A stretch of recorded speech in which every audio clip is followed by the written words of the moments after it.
রাজধানীর অন্যতম বিনোদন কেন্দ্র হাতিরঝিল, কিন্তু অপরিকল্পিত বর্জ্য ব্যবস্থাপনা, দূষণ এবং সুয়ারেজ সংযোগের কারণে হারাতে বসেছে এর সৌন্দর্য।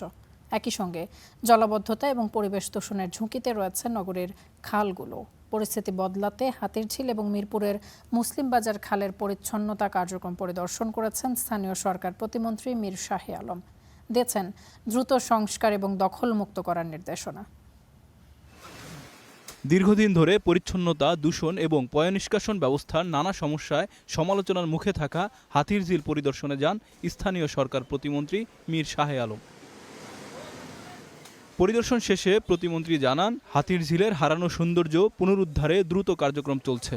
ঝিলে বর্জ্য ও দূষণ কমানোর পাশাপাশি সোয়ারেজ লাইনের সমস্যাও সমাধান করা হবে।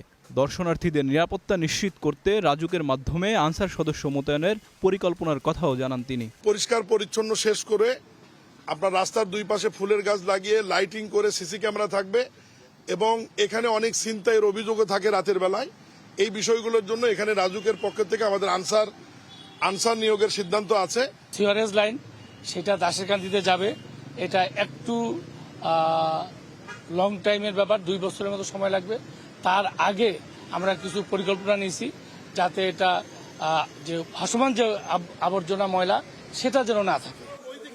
পরে মিরপুরের মুসলিম বাজার খালের পরিচ্ছন্নতা কার্যক্রম পরিদর্শন করেন প্রতিমন্ত্রী। এ সময় তার সঙ্গে ছিলেন ঢাকা উত্তর সিটি কর্পোরেশনের প্রশাসক শফিকুল আলম খান মিল্টন। তারা বলেন, বর্ষা মৌসুমে জলাবদ্ধতা কমানো এবং ডেঙ্গু প্রতিরোধে খালগুলো পরিষ্কারের বিকল্প নেই। আপনারা এই খালের আগের চিত্র দেখেছেন, বর্তমান চিত্র দেখছেন। আপনাদের মাধ্যমে আমি প্রিয় নগরবাসীর কাছে আহ্বান করব, আমরা আপনাদেরকে নিয়ে আগামী এই ঢাকা উত্তর সিটি কর্পোরেশনকে আধুনিক দুর্গন্ধমুক্ত একটি নগর উপহার দিতে চাই। নির্দিষ্ট জায়গায় ময়লা ফেলাবেন, সিটি কর্পোরেশন লোকজন ময়লা সংগ্রহ করে নিয়ে যাবে।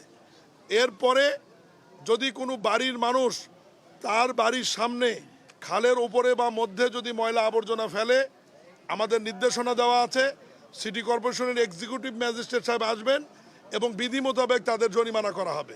সংশ্লিষ্টরা জানান, রাজধানীর খালগুলোর সীমানা নির্ধারণের কাজ শেষ করে দ্রুতই অবৈধ দখল উচ্ছেদ অভিযান শুরু হবে। পাশাপাশি খালে ময়লা আবর্জনা ফেললে নেওয়া হবে আইনি ব্যবস্থা। Ayman Sajid, star news, Dhaka.